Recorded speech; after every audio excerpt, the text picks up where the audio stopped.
जानकी पतली दुबली छहरी काया की एक महिला, साथ में दो छोटे बच्चे, वृद्धा आश्रम में प्रवेश करती है। मैडम नमस्ते, मेरा नाम शकुंतला है। ये दोनों मेरे बच्चे हैं। मैं आपसे कुछ बात करना चाहती हूँ। कहिए। एक्चुअली मैडम, मेरी दादी यहाँ है आपके पास काफ़ी समय से। ये मुझे कल पता चला। पहली बार कोई पोती दादी से मिलने आई है। यह देखकर खुशी हो रही थी। कौन है आपकी दादी? जानकी नाम है उनका।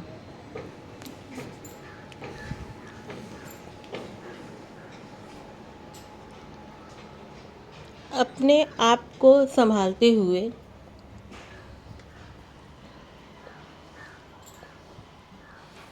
मैडम, सच कहूँ, आपसे जो भी बात है आपको बता सकती हूँ क्या?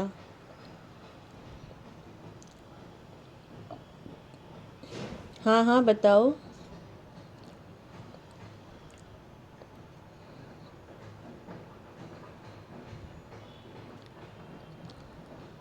मैडम, मेरे मम्मी पापा ने मेरी दादी को बहुत तकलीफ़ें दी। मेरे दादा जल्दी गुजर गए।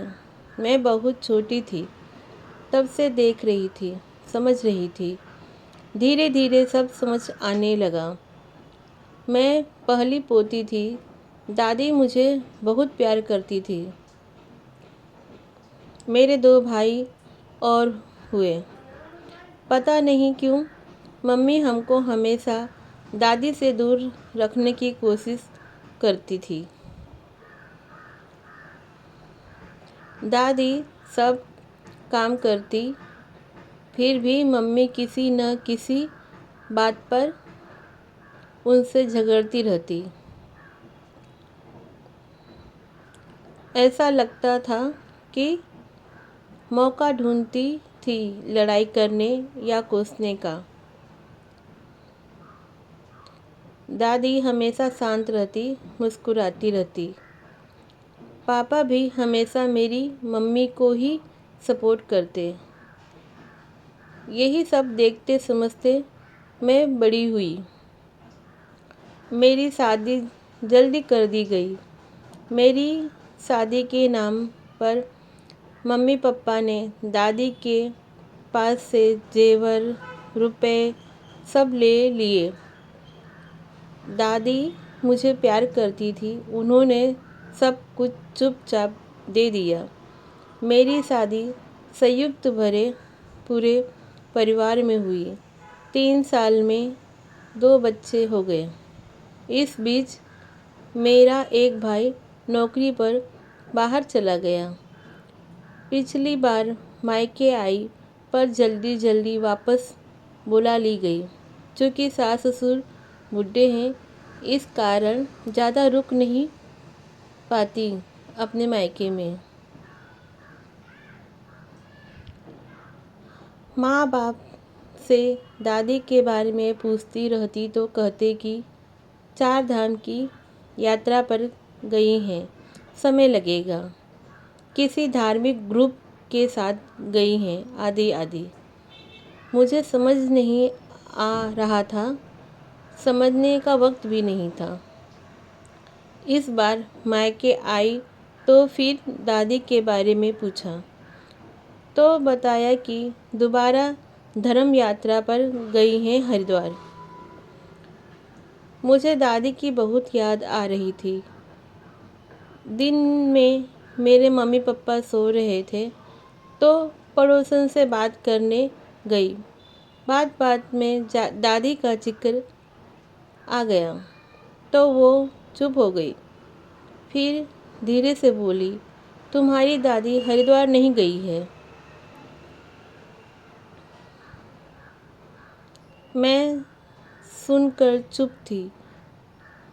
मैंने पूछा तो कहाँ गई? उन्होंने मुझे प्रतिज्ञा लिया कि वो किसी से कुछ नहीं बताऊंगी। फिर पड़ोसन ने मुझे सारी बातें बताई कि किस तरह मेरी माँ ने दादी को धक्के देकर और जलील कर घर से बाहर निकाल दिया। इस काम में मेरे पापा ने भी उनका पूरा साथ दिया। पड़ोसन ने ही बताया कि यहाँ वृद्धा आश्रम में उन्होंने ही यहाँ का पता बताया। सहेली के घर जाने का झूठा बहाना करके मैं यहाँ आई हूँ। मैडम, एक बार दादी से मिला दीजिए। मैडम, मुझे मम्मी पापा से लड़ने की इच्छा हो रही थी, पर पहले दादी से मिलना चाह रही थी। जानना चाह रही थी कि क्या क्या हुआ, क्यों हुआ। और फिर दादी हमेशा कहती थी, बेटा, चुप्पी में ही सार है, सब्र रखना चाहिए। वृद्धा आश्रम की संचालिका ने कहा,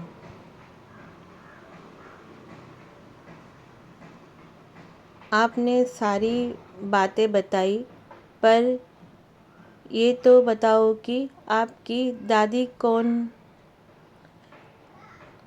क्या नाम है? जानकी नाम सुना तो लगा कि यहाँ ये महिला तो वाकई सीधी सादी है। हमें तो कभी कोई शिकायत ही नहीं हुई उनसे। मैडम, बहुत झूठ बोलकर इन छोटे बच्चों को लेकर बड़ी मुश्किल से पहुंची हूँ। एक बार दादी से मिला दीजिए। कैसी है मेरी दादी, ठीक तो है ना? मुझे याद करती है क्या? बीमार तो नहीं इत्यादि। पहली बार किसी पोती में दादी के प्रति इतना लगाव देख कर दिल भर गया। माँ को रोते देख दोनों बच्चे भी रोने लगे।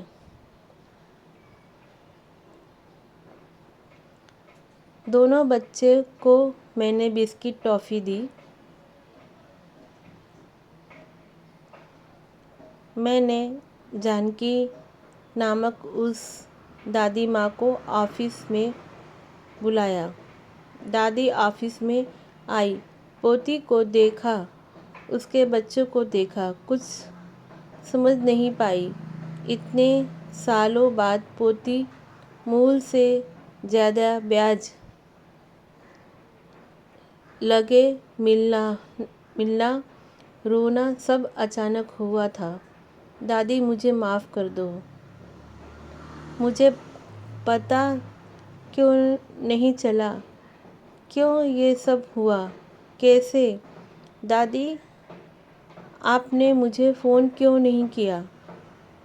मम्मी पापा ने मुझसे झूठ बोला।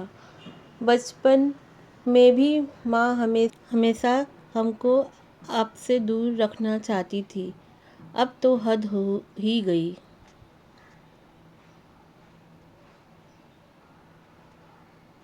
आज मुझे उनको मम्मी पापा कहने में शर्म आ रही है। मैं आपको साथ ले जाती।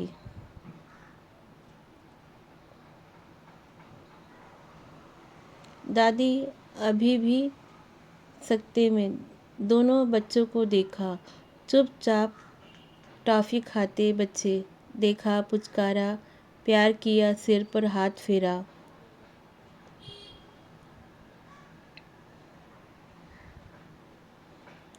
जाने कितनी दुआएं आशीष दिल से निकल रही थी।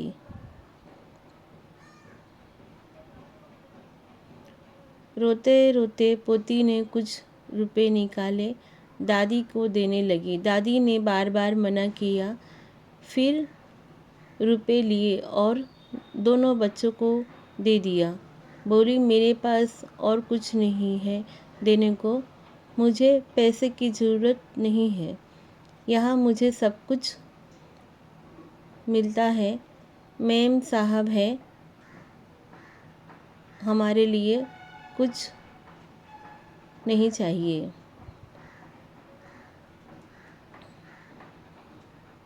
कुछ देर दोनों ने जी भर कर बातें की।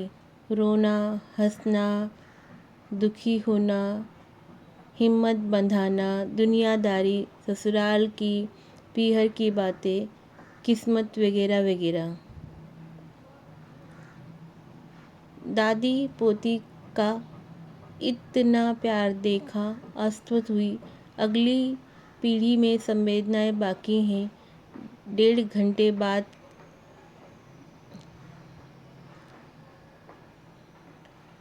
वो जाने के लिए उठी। बोली, मैडम किसी को मत बताना कि मैं यहाँ आई थी। मेरी दादी का ध्यान रखना। मेरी दादी बहुत सीधी है, बहुत अच्छी है। कभी भी कोई काम हो मुझे फ़ोन कर दीजिए। ये है मेरे फ़ोन नंबर। जैसे ही मौका मिलेगा मैं मिलने आऊँगी।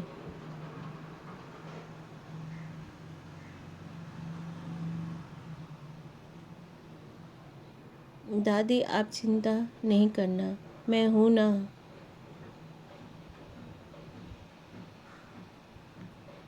जाने से पहले दादी ने उसे गले लगाया।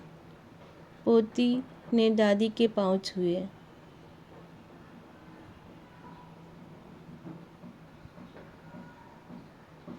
दादी ने ढेर सारा आशीर्वाद दिया और धीरे से उसे समझाया कि अपने मम्मी पापा से कुछ न कहें, शांति रखे, क्योंकि चुप्पी में ही सार है।